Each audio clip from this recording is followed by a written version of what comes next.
ಇವತ್ತಿನ ಕಾರ್ಯಕ್ರಮದ ಅಧ್ಯಕ್ಷತೆಯನ್ನು ವಹಿಸಿರುವವರು ವಿದ್ವಾನ್ ಕೆ ಚಂದ್ರಶೇಖರ ನಾವಡ ಅವರು 30 ವರ್ಷಗಳ ಕಾಲ ಅಧ್ಯಾಪಕರಾಗಿ ಇದ್ದುಕೊಂಡು ಅಲ್ಲಿಂದ ಸ್ವಯಂ ನಿವೃತ್ತಿ ಹೊಂದಿದ್ರು. ಯಾಕೆ ಕಲಾ ಪ್ರಕಾರ ಅವರನ್ನು ಸೆಳೆಯಿತು. ಭರತನಾಟ್ಯದ ಗುರುವಾಗಿ, ಯಕ್ಷಗಾನ ಕಲಾವಿದರಾಗಿ ಮಿಂಚತಕ್ಕಂಥ ಅವಕಾಶಗಳೇ ತನಗೆ ಪ್ರಿಯ ಅನ್ನುವ ನೆಲೆಯಲ್ಲಿ ಸ್ವಯಂ ನಿವೃತ್ತಿ ಘೋಷಿಸಿದ್ರು. ಆರಂಭಿಕ ಭರತನಾಟ್ಯದ ಗುರು ಇವರದು ಮಾರ್ಟಿನ್ ಡಿಸೋಸ, ಬೆಂಗಳೂರಿನ ಕೇಶವರಾಮ್, ವಿದುಷಿ ನಿರ್ಮಲಾ ಮಂಜುನಾಥ್, ಗುರು ಪದ್ಮಿನಿ ರಾಮಚಂದ್ರನ್ ಇವರಿಂದ ಶಿಷ್ಯತ್ವವನ್ನು ಪಡೆದು ಪಂದನಲ್ಲೂರು ಶೈಲಿಯ ಪೂರ್ಣ ಪ್ರಮಾಣದ ಭರತನಾಟ್ಯ ಶಿಕ್ಷಣವನ್ನು ನಾಟ್ಯರಾಣಿ ಹಾಗೂ ರಾಜ್ಯೋತ್ಸವ ಪ್ರಶಸ್ತಿ ಪುರಸ್ಕೃತರಾದ ಹಿರಿಯ ನೃತ್ಯ ಗುರು ಉಳ್ಳಾಲ ಶ್ರೀ ಮೋಹನ್ ಕುಮಾರ್ ಅವರಿಂದ ಪಡೆದರು. ಸಂಗೀತ ಶಿಕ್ಷಣವನ್ನು ರಾಜ್ಯೋತ್ಸವ ಪ್ರಶಸ್ತಿ ಪುರಸ್ಕೃತರಾದ ಸುರತ್ಕಲ್ನ ಗುರು ನಾರಾಯಣ ಅವರಿಂದ ಪಡೆದರು. ಗಮಕ ಶಿಕ್ಷಣವನ್ನು ಶ್ರೀ PC ವಾಸುದೇವರಾವ್ ಅವರಿಂದ ಪಡೆದರು. ಯಕ್ಷಗಾನ ಕಲೆಯನ್ನು ಹೊಸ ಹಿತ್ಲು ಮಹಾಲಿಂಗ ಭಟ್ ಇವರಿಂದ ಪಡೆದರು. ಅಬ್ಬಬ್ಬ ಏನುಂಟು ಏನಿಲ್ಲ ಅನ್ನೋದನ್ನು ಗಮನಿಸಿದರೆ ಬಹುಶಃ ಚಂದ್ರಶೇಖರ ನಾವಡವರು ಕಲ್ತಂಥ ವಿದ್ಯೆ ಒಂದೆರಡಲ್ಲ, ಎಲ್ಲ ಕಲಾಕ್ಷೇತ್ರದ ಮಗ್ಗಲುಗಳಲ್ಲಿ ಕೈಯಾಡಿಸಿ ಸೈ ಅನಿಸಿಕೊಂಡಿರತಕ್ಕಂಥ ಹೆಮ್ಮೆ ಹೆಗ್ಗಳಿಕೆ ನಮ್ಮ ಶ್ರೀಯುತ ಚಂದ್ರಶೇಖರ ನಾವಡ ಅವರದ್ದು.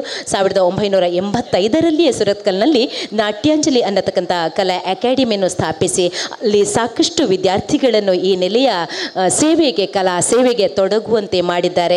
ಮಾತ್ರ ಅಲ್ಲ, ಆರ್ಥಿಕವಾದಂತಹ ಹಿನ್ನೆಲೆ ಅಲ್ಲಿ ಸಾಧ್ಯತೆ ಇಲ್ಲದೇ ಇರುವವರಿಗೆ ಉಚಿತ ಶಿಕ್ಷಣವನ್ನು ನೀಡತಕ್ಕಂಥ ಒಂದು ಹೆಗ್ಗಳಿಕೆ ಕೂಡ ನಮ್ಮ ಶ್ರೀಯುತ ಚಂದ್ರಶೇಖರ ನಾವಡ ಅವರದ್ದು. ಬಂಧುಗಳೇ, ಈ ನೆಲೆಯ ಪರಿಪೂರ್ಣವಾದಂತಹ ತನ್ನನ್ನು ಅರ್ಪಿಸಿಕೊಳ್ಳುವಿಕೆ ಕಲೆಗೆ ತುಂಬ ಅಪರೂಪ ಅಂತ ಹೇಳ್ತೇವೆ. ಚಂದ್ರಶೇಖರ ನಾವಡರಂಥವರು ಇನ್ನಷ್ಟು ಬೇಕು ನಮಗೆ ಗುರುಗಳು ಅಂತ ನಾವು ಆಶಿಸ್ತಾ ಬಂಧುಗಳೇ, ಅವರ 60ರ ವಯಸ್ಸಿನ ಸಂಭ್ರಮದಲ್ಲಿ ಅಂದರೆ 2022-23ನೇ ಸಾಲಿನಲ್ಲಿ ರಾಜ್ಯದಾದ್ಯಂತ 60 ಮಂದಿ ಭರತನಾಟ್ಯ ಕಲಾವಿದರನ್ನು ಕರೆಸಿ ಅವರಿಂದ ತನ್ನ ನಾಟ್ಯಾಂಜಲಿ ಕಲಾಮಂದಿರದಲ್ಲಿ ಏಕ ವ್ಯಕ್ತಿ ಭರತನಾಟ್ಯ ಕಾರ್ಯಕ್ರಮವನ್ನು ಸಂಘಟಿಸಿದಂಥ ದಾಖಲೆ ನಿರ್ಮಿಸಿದ್ದಾರೆ ಅಂದರೆ ಅದು ನಮ್ಮ ಚಂದ್ರಶೇಖರ ನಾವಡ ಸರ್ ಅವರು.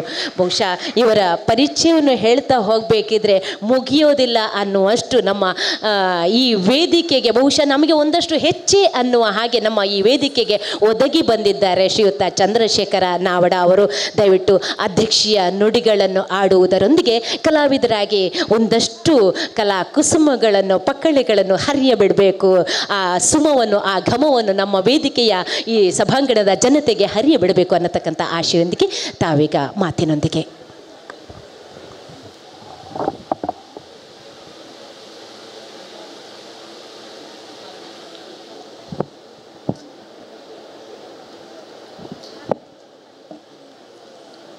ಶ್ರೀ ಗುರುಭ್ಯೋ ನಮಃ. ವೇದಿಕೆಯಲ್ಲಿ ಉಪಸ್ಥಿತರಿರುವಂತಹ ಡಾಕ್ಟರ್ VR ನಾರಾಯಣ್ ಪ್ರಕಾಶ್ ಕ್ಯಾಲಿಕಟ್ ಹಿರಿಯ ಮೃದಂಗ ಕಲಾವಿದರು, ಅದೇ ರೀತಿಯಲ್ಲಿ ಅತ್ಯಂತ ಕಿರಿಯ ವಯಸ್ಸಿನಲ್ಲಿ ಹೆಸರುವಾಸಿಯಾದಂತಹ ವಿದ್ವಾನ್ ದೀಪಕ್ ಕುಮಾರ್ ಪುತ್ತೂರವರು, ಡಾಕ್ಟರ್ ಮಹೇಶ್ವರ ಪ್ರಸನ್ನ ಅವರು ಪ್ರಾಂಶುಪಾಲರು, ಕೆ ಕೃಷ್ಣಯ್ಯ ವಿಟ್ಲದ ಅರಮನೆಯ ನೇತಾರ, ಹಾಗೆ ಧರ್ಮದರ್ಶಿಗಳಾಗಿರುವಂಥ ಶ್ರೀ ಕೇಶವ RV, 2 ಲಕ್ಷ್ಮೀ ದ್ವಯರು, ಒಂದು ವಿದ್ಯಾಲಕ್ಷ್ಮಿ ಮತ್ತೊಂದು ಸಿಂಚನಲಕ್ಷ್ಮಿ. ಸಿಂಚನಲಕ್ಷ್ಮಿಯ ರಂಗಪ್ರವೇಶಕ್ಕೆ ಗುರುಗಳಾಗಿರುವಂಥ ವಿದ್ಯಾಲಕ್ಷ್ಮಿಯವರು, ಡಾಕ್ಟರ್ ವಿದ್ಯಾಲಕ್ಷ್ಮಿ. ಇದೆಲ್ಲಕ್ಕೂ ಕಾರಣೀಭೂತರಾದವರು ಶ್ರೀ ಕೆ ರಘುರಾಮ ಶಾಸ್ತ್ರಿಗಳು ಹಾಗೂ ಶ್ರೀಮತಿ ಸವಿತಾ ಕೊಡಂದೂರು. ಅವರಷ್ಟೇ ಸಾಕ, ಮತ್ತೆ ನೀವೆಲ್ಲರೂ. ನಿಮಗೆಲ್ಲರಿಗೂ ಅಭಿನಮಿಸ್ತಾ, ಅಧ್ಯಕ್ಷೀಯ ನುಡಿ ತುಂಬ ಸುಲಭ, ಒಂದೇ ವಾಕ್ಯದಲ್ಲಿ ಹೇಳಬಹುದು. ಹಾಗಂತ ಅದರ ವಿರುದ್ಧ ತುಂಬ ಕಷ್ಟ. ಎಲ್ಲವನ್ನೂ ಪೂರಕವಾಗಿ ಹೇಳಬೇಕಾಗತ್ತೆ, ಯಾರನ್ನು ಬಿಡುವ ಹಾಗಿಲ್ಲ. ಒಬ್ಬಳು ಕಲಾವಿದೆ ಆ ಕಲೆಯ ಸಂಪನ್ನತೆಯನ್ನು ಉಳಿಸಿಕೊಂಡು ಕಲಾವಿದೆಯಾಗಬೇಕಾದ್ರೆ ಪೂರಕವಾಗಿ ಏನೆಲ್ಲ ಬೇಕಾಗ್ತದೆ ಎಂಬುದರ ಬಗ್ಗೆ ನೀವೆಲ್ಲ ಕೂತ್ಕೊಂಡವರೇ ಪರಿಕಲ್ಪನೆ ಮಾಡಬಹುದು. ಸುಮ್ಮನೆ ಒಬ್ಬಳು ಕಲಾವಿದೆಯಾಗುವುದಿಲ್ಲ. ಮೊದಲಾಗಿ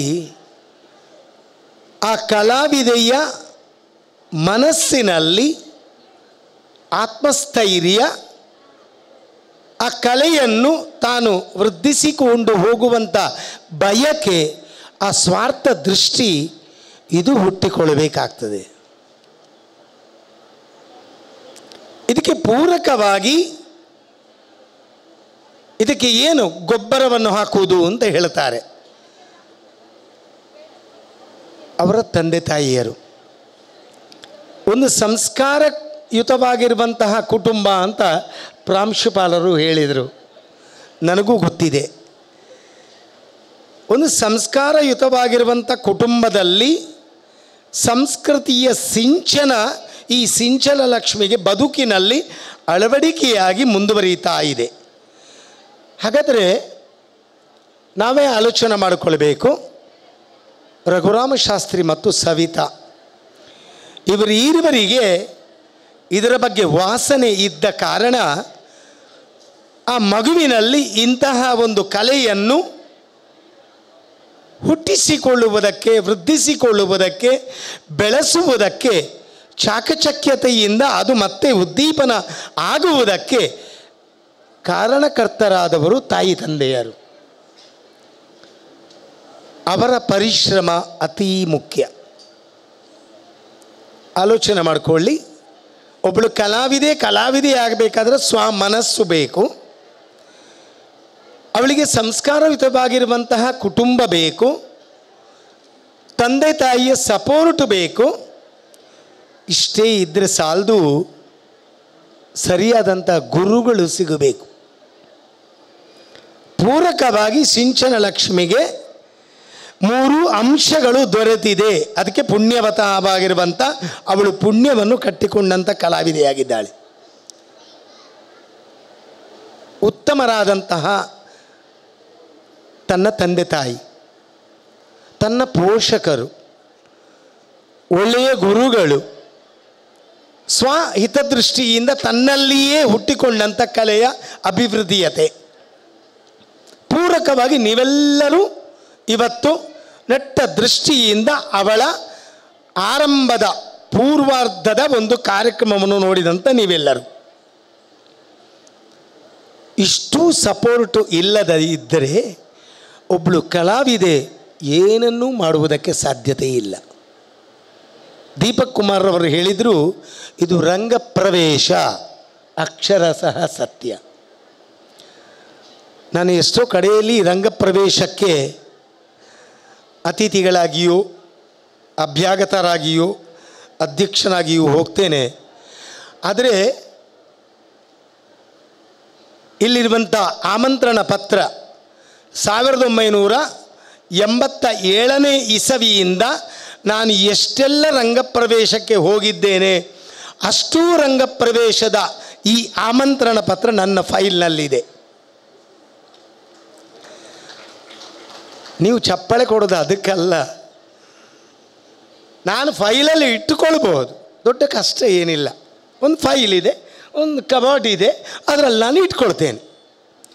ಆದರೆ ನನ್ನ ಮನಸ್ಥಿತಿ ಏನಂದರೆ, ಇವತ್ತು ಸಿಂಚನ ಲಕ್ಷ್ಮಿ ದೀಪಕ್ ಕುಮಾರ್ ಹೇಳಿದಂತಹ ರಂಗದ ಪ್ರವೇಶ, ಆ ಪ್ರವೇಶದಲ್ಲೇ ಅಂತ್ಯ ಆಗಬಾರ್ದು. ಇದನ್ನು ನಾನು ಒತ್ತಿ ಒತ್ತಿ ಹೇಳ್ತಾ ಇದ್ದೇನೆ. ಇನ್ನೊಂದು, ನಮ್ಮ ದಕ್ಷಿಣ ಕನ್ನಡ ಉಡುಪಿ ಜಿಲ್ಲೆಯಲ್ಲಿ ರಂಗಪ್ರವೇಶ ಆದಾಗ ಪೂರ್ವಾರ್ಧಕ್ಕೆ ಒಂದಷ್ಟು ನೃತ್ಯಗಳು, ಮಧ್ಯಂತರದಲ್ಲಿ ಸಭಾ ಕಾರ್ಯಕ್ರಮ, ತದನಂತರ ಮತ್ತೆ ನೃತ್ಯ ಕಂಟಿನ್ಯೂ ಆಗ್ತದೆ. ಇಲ್ಲಿ 2 ಪ್ರಯೋಜನ. ನಿಮಗೂ ಬೇಸರ ಆಗಬಾರ್ದು. ಆರಂಭದಲ್ಲೇ ನಮ್ಮಂಥ ಮಾತು ಜಾಸ್ತಿ ಮಾತಾಡುವಂಥ ತುರಿಕೆ ಇದ್ದವರು ಈ ವೇದಿಕೆಯಲ್ಲಿ ಈ ಮೈಕ್ರೋಫೋನ್ ಹಿಡ್ಕೊಂಡು ನಾವು ಮಾತಾಡಲಿಕ್ಕೆ ಶುರು ಮಾಡಿದರೆ ಆ ಪಲಾಯನ ಸೂತ್ರ ಅಲ್ಲ. ಅದಕ್ಕೆ ಆರಂಭದಲ್ಲಿ ನೃತ್ಯವನ್ನು ಇಟ್ಟಿದ್ದಾರೆ. ಮಧ್ಯಂತರದಲ್ಲಿ ಸಭೆ, ಯಾಕಂತ ಹೇಳಿದರೆ ಪೂರ್ವಾರ್ಧದಲ್ಲಿ ಆದಂಥ ವಿಚಾರಗಳೇನು ಅದನ್ನು ಅಧ್ಯಕ್ಷನಾಗಿದ್ದರೆ ಚಾಚೂ ತಪ್ಪದೆ ಗುಣಕ್ಕೆ ಮತ್ಸರ ಇಲ್ಲದೆ ಎಲ್ಲವನ್ನೂ ಇಲ್ಲಿ ಒದರಬೇಕು. ಹಾಗಂತೂ ಕಷ್ಟ ಸಾಧ್ಯ. ಕೆಲವು ಸಂದರ್ಭದಲ್ಲಿ ನಾವು ನೇರವಾಗಿ ಹೇಳಿದರೆ, ಇದ್ದದ್ದು ಇದ್ದ ಹಾಗೆ ಹೇಳಿದರೆ ಕೆಂಡದಂಥ ಕೋಪ ಅಂತ ಹೇಳ್ತಾರೆ. ಅಂಥ ಪರಿವೇ ಬರಬಾರ್ದು. ಆದರೂ ದೀಪಕ್ ಹೇಳಿದ ಹಾಗೆ ಆ ಮಗು ತನ್ನ ಗುರುಗಳಿಂದ ಏನು ಕಲಿತುಕೊಂಡಿದೆ, ಅದು ಅಂಗಶುದ್ಧತೆ ಆಗಿರಬಹುದು, ಮುಖದ ಅಭಿನಯಗಳಾಗಿರಬಹುದು, ಮಾಡುವಂಥ ಐಟಮ್ಮಿನ ಪ್ರತಿಯೊಂದು ಅಂಶಗಳು, ಪ್ರತಿ ಅಂಶಗಳನ್ನು ಒಂದೊಂದು ಕ್ಷಣದಲ್ಲಿಯೂ ಎಲ್ಲಿಯೂ ತಪ್ಪಿಲ್ಲದೆ ಅದನ್ನು ನಮ್ಮ ಮುಂದೆ ಸಾಕ್ಷಿಯಾಗಿ ಉಣಬಡಿಸಿದ್ದಾಳೆ. ಇದಕ್ಕೆ ಸಾಕ್ಷಿ ಯಾರು? ನೀವೆಲ್ಲರೂ. ಈಗ ಗುರುಗಳಿಂದ ಸರ್ಟಿಫಿಕೇಟನ್ನು ಕೊಡಲಾಯಿತು. ಅದು ಮಾನದಂಡ ಮಾತ್ರ. ನಾನು ಅದಕ್ಕೆ ಹೆಚ್ಚು ಬೆಲೆ ಕೊಡೋದಿಲ್ಲ. ನಮಗೆ ಆಳ್ವಾಸ್ನಲ್ಲಿ ಕೆಲವರೆಲ್ಲ ಅಡಾಪ್ಷನಿಗೆ ವಿದ್ಯಾರ್ಥಿಗಳು ಬರ್ತಾರೆ. ಆ ಮಕ್ಕಳು ಬಂದರೆ ಉತ್ತರ ಕರ್ನಾಟಕದಿಂದ ಬರುವಂಥ, ಯಾಕಂದರೆ ಇಲ್ಲಿ ಹೇಳ್ತೇನೆ ಅಂದರೆ ಅದು ಪ್ರಸ್ತುತ ಅಲ್ಲ, ನಿಜವಾಗಿ ಪ್ರಸ್ತುತವೇ. ಇಷ್ಟು ದೊಡ್ಡ ಫೈಲ್ ಇರ್ತದೆ. ಒಬ್ಬಳು ಕಲಾವಿದೆ, ನರ್ತನ ಕಲಾವಿದೆಯನ್ನು ಕಂಡಾಗ ನಮ್ಮ ನರ್ತಕಿಯ ಲಕ್ಷಣ, ನರ್ತಕರ ಲಕ್ಷಣ ಅಂತ ನಾವು ಶಾಸ್ತ್ರದಲ್ಲಿ ಓದ್ತೇವೆ. ಅವಳು ಹೇಗಿರಬೇಕು, ಅಂಗಸೌಷ್ಠವ ಹೇಗಿರಬೇಕು, ರೂಪವತಿಯಾಗಿರಬೇಕು, ಸಣ್ಣದಾಗಿರಬೇಕು, ಅವಳ ದೇಹದ ಅಂಗಾಂಗಗಳು ಹೇಗಿರಬೇಕು, ಕುಣಿಯುವುದಕ್ಕೆ ಆಸ್ಪದವಾಗಿರಬೇಕು. ಉತ್ತರ ಕರ್ನಾಟಕದಿಂದ ಬಂದಂಥ ಹೆಚ್ಚಿನ ವಿದ್ಯಾರ್ಥಿಗಳ ಸರ್ಟಿಫಿಕೇಟು ಎಷ್ಟು ದಪ್ಪ ಇದೆಯೋ ಅಷ್ಟೇ ಅವರ ಮೈಯೂ ದಪ್ಪಾಗಿರ್ತದೆ. ಅವರನ್ನು ನಾವು ಕಲಾವಿದೆ ಅಂತ ಹೇಳುವುದು ಹೇಗೆ? ಒಬ್ಬಳು ಕಲಾವಿದೆಯಾದವಳು, ಈಗ ಗುರುಗಳಾದಂಥ ಪ್ರಾಂಶುಪಾಲರು ಹೇಳಿದರು, ಅವಳು ಅಕಾಡೆಮಿಕ್ ಎಜುಕೇಷನ್ನಲ್ಲಿ ಅಷ್ಟೇ ಉತ್ತೀರ್ಣತೆಯಲ್ಲಿಯೂ ಅಷ್ಟೇ ಅದ್ವಿತೀಯ, ಇಲ್ಲಿಯೂ ಅಷ್ಟೇ ಅದ್ವಿತೀಯ. ಇದೆಲ್ಲ ಪೂರಕವಾಗಿ ನಮಗೆ ಸಿಗ್ತದೆ. ಇವರ ಸಂಸಾರದಲ್ಲಿರುವಂಥ, ಇವರ ಸಂಸ್ಕೃತಿಯಲ್ಲಿರುವಂಥ, ಇವರ ಕುಟುಂಬದಲ್ಲಿರುವಂಥ ಎಲ್ಲ ವಿಚಾರಗಳು ಇಲ್ಲಿ ನನಗೆ ಸಿಕ್ಕಿದ ಕಾರಣ ನನಗೆ ತುಂಬ ಖುಷಿಯಾಯಿತು. ಯಾಕಂದರೆ ಒಬ್ಬಳು ಕಲಾವಿದೆ. ನಾನು ಹೇಳ್ತೀನಿ, ಕೆಲವರಿಗೆ ಒಂದು ರೀತಿಯ ತಪ್ಪು ಕಲ್ಪನೆ ಇದೆ.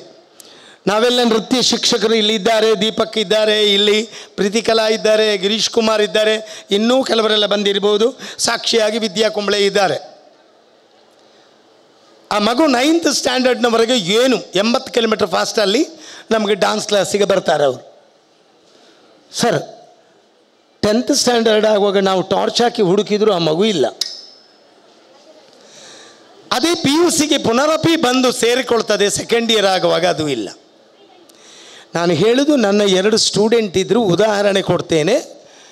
ಅವಳು SSLCಯಲ್ಲಿ ಆರಂಭದ ಜೂನ್ ತಿಂಗಳಿನಿಂದ ಏಪ್ರಿಲ್ ತಿಂಗಳಿನವರೆಗೆ ಪ್ರತಿ ಸಬ್ಜೆಕ್ಟಿಗೆ ಟ್ಯೂಷನ್ ಕ್ಲಾಸಿಗೆ ಹೋಗಿ ಅವಳ ರಿಸಲ್ಟ್. ಇನ್ನೊಂದು ಹುಡುಗಿ ಯಾವ ಟ್ಯೂಷನಿಗೂ ಹೋಗದೆ ಪಾಠವನ್ನು ಮಾತ್ರ, ಪ್ರವಚನಗಳನ್ನು ಕೇಂದ್ರೀಕೃತವಾಗಿ ಕಾನ್ಸಂಟ್ರೇಷನ್ ಮೈಂಡಲ್ಲಿ ಕೇಳಿ ಅದನ್ನು ಗಟ್ಟಿ ಮಾಡಿಕೊಂಡು ನನ್ನ ಎಲ್ಲ ಕಾರ್ಯಕ್ರಮಗಳಿಗೆ ಬಂದು ರಾತ್ರಿ ಮಲಗಿ ಬೆಳಿಗ್ಗೆ ಕಾಲೇಜಿಗೆ ಹೈಸ್ಕೂಲಿಗೆ ಹೋಗಿ ಆ ಹುಡುಗಿಯ ರಿಸಲ್ಟಿನಲ್ಲಿ ಗಮನಿಸ್ಕೊಳ್ಳಿ. ಅದು ಯಾರು ನನ್ನೊಟ್ಟಿಗೆ ವರ್ಷ ಪೂರ್ತಿ ಬಂದಿದ್ದಾಳ ಅವಳಿಗೆ 98.5% ರಿಸಲ್ಟ್ ಬಂತು.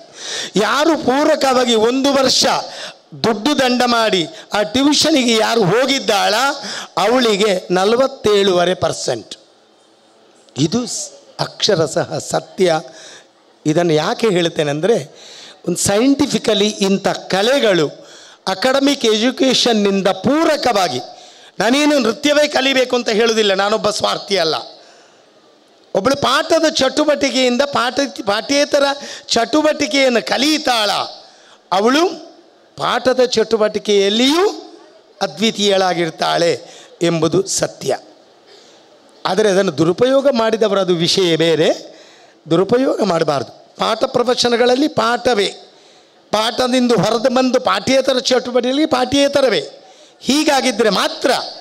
ಅದಕ್ಕೆ ನಾನು ನೃತ್ಯ, ಈ ರಂಗ ಪ್ರವೇಶ ಎಂಬುದು ಬರೀ ಪ್ರವೇಶ ಆಗಬಾರ್ದು, ಇನ್ನು ಹಲವು ಕಾರ್ಯಕ್ರಮಗಳನ್ನು ಏಕವ್ಯಕ್ತಿಯಾಗಿ ವೇದಿಕೆಯಲ್ಲಿ ಪ್ರಸ್ತುತಪಡಿಸಬೇಕು.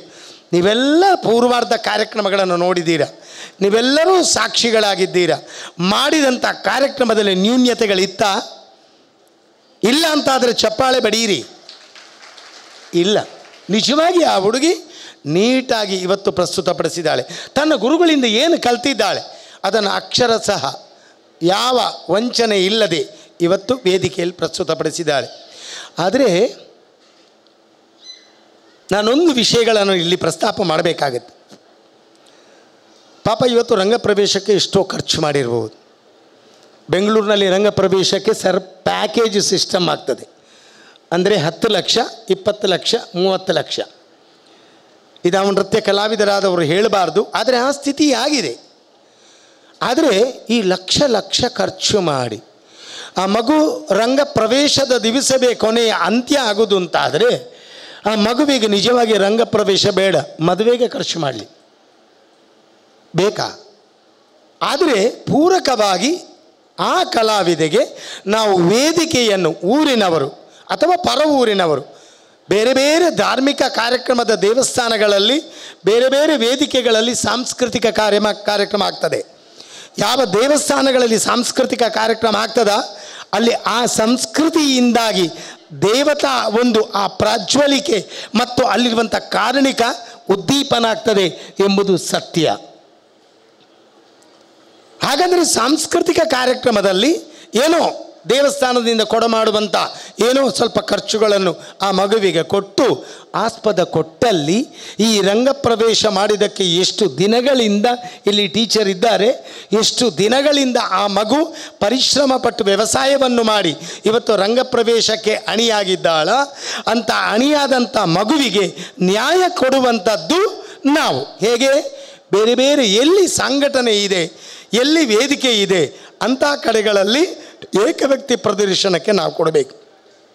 ಗುರುಗಳು ಹೇಳಿದರು, ನಾನೆಲ್ಲ ಕಾರ್ಯಕ್ರಮಗಳನ್ನು ಹಿಮ್ಮೇಳದೊಂದಿಗೆ ಮಾಡ್ತೇನೆ ಅಂತ. ಸ್ವಲ್ಪ ಕಷ್ಟ ಆಗ್ತದೆ. ನಾವೆಲ್ಲ ಕೆಲವು ಸಿಡಿಗಳಲ್ಲಿ ಮಾಡ್ತೇವೆ, ನಾನೂ ಮಾಡ್ತೇನೆ, ಅನಿವಾರ್ಯತೆ. ಯಾಕಂದರೆ ದೇವಸ್ಥಾನಗಳಲ್ಲಿ ಹೆಚ್ಚಿನವರು ನಮ್ಮ ಸೇವೆ ಅಂತ ನಾವು ಹೇಳೋದು, ಅವರು ಕೇಳ್ತಾರೆ ನಿಮ್ಮದೊಂದು ಸೇವೆ ಇದೆಯಾ ಅಂತ. ಕಲಾವಿದರಿಗೆ ಮಾತ್ರ ಇದು ಸೇವೆ, ಪುರೋಹಿತರು ಯಾರಾದರೂ ಸೇವೆಗೆ ಹೋಗ್ತಾರಾ? ಇಲ್ಲಲ್ಲ ಸರ್. ಹೂವಿನ ಮಾರ್ಕೆಟ್ನಲ್ಲಿದ್ದಂಥ ಹೂವಿನ ಆ ಒಂದು ಸರದಿಗಳು ಆ ಮಂಟಪಕ್ಕೋ ಪಲ್ಲಕ್ಕಿಗೆ ಬಂದಾಗ ಯಾರಾದರೂ ಸೇವೆ ಮಾಡ್ತಾರಾ? ಸೇವೆ ಮಾಡುವುದಿಲ್ಲ. ದೇವಸ್ಥಾನಕ್ಕೆ ಬಂದಂತಹ ವಾದ್ಯದವರು, ಇನ್ನು ಮಂಗಳ ವಾದ್ಯದವರು, ಚೆಂಡೆಯವರು ಸೇವೆ ಮಾಡ್ತಾರಾ? ಸೇವೆ ಮಾಡುವುದಿಲ್ಲ. ಆದರೆ ಹೋದಲ್ಲಿ ಬಂದಲ್ಲಿ ಕಲಾವಿದರಿಗೆ ನೀವು ಸೇವೆ ಮಾಡಿ ಅಂತ ಕೈ ಮುಗಿದಾಗ ನಾವು ಸಂತೋಷದಿಂದ ಸೇವೆ ಮಾಡ್ತೇವೆ. ಆದರೆ ಅದಕ್ಕೊಂದು ಮಿತಿ ಮತ್ತು ಇತಿ ಅಂತ ಇದೆ, ಅನಿವಾರ್ಯತೆ ಕೊಡಬೇಕಾಗುತ್ತೆ. ಸ್ವಲ್ಪ ಸ್ವಲ್ಪ ಏನು ಖರ್ಚು, ನಮಗೇನು ಕಿಸೆ ತುಂಬ ಕೊಟ್ಟು ಬ್ಯಾಂಕಲ್ಲಿ ಇಡುವಷ್ಟು ಕೊಡಬೇಕಾದ್ದಿಲ್ಲ. ಆದರೆ ಇಂಥ ಮಕ್ಕಳಿಗೆ, ಇಂಥ ಕಲಾವಿದರಿಗೆ ನಾವು ಆಸ್ಪದ ಕೊಟ್ಟಾಗ ಆ ಮಗು ಬೆಳೆಯುವುದಕ್ಕೆ ಕಾರಣ ಆಗ್ತದೆ. ಅದು ಅಕ್ಷರಶಃ ಸತ್ಯವಾಗಿರ್ತದೆ. ಹಾಗಿದ್ದರೆ ನಾವೆಲ್ಲರೂ ಆಲೋಚನೆ ಮಾಡಬೇಕು. ಇವತ್ತು ಅವರ ಕುಟುಂಬದವರು ತುಂಬ ಜನ ಬಂದಿದ್ದಾರೆ ಶಾಸ್ತ್ರಿಗಳೇ, ಗೊತ್ತಿದೆ ನನಗೆ. ಯಾಕಂದರೆ ಇಲ್ಲಿದ್ದವರು ತುಂಬ ಜನ ಅವರ ಕುಟುಂಬದವರು ಬಂದಿದ್ದಾರೆ. ಕುಟುಂಬದಲ್ಲಿ ಕಾರ್ಯಕ್ರಮಗಳಾಗ್ತದೆ.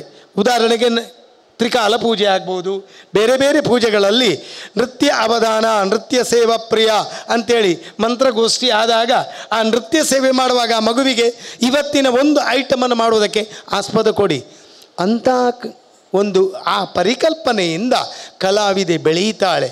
ಗಮನಿಸ್ಕೊಳ್ಳಿ, ಕಲಾವಿದರು ಸುಮ್ಮನೆ ಬೆಳೆಯುವುದಿಲ್ಲ. ಬೆಳೆಯುವುದಕ್ಕೆ ನಾವು ಪೂರಕವಾಗಿ ನಾವು ಅದಕ್ಕೆ ವ್ಯವಸ್ಥೆಯನ್ನು ಮಾಡಿದಾಗ ಕಲಾವಿದರು ಬೆಳೀತಾರೆ.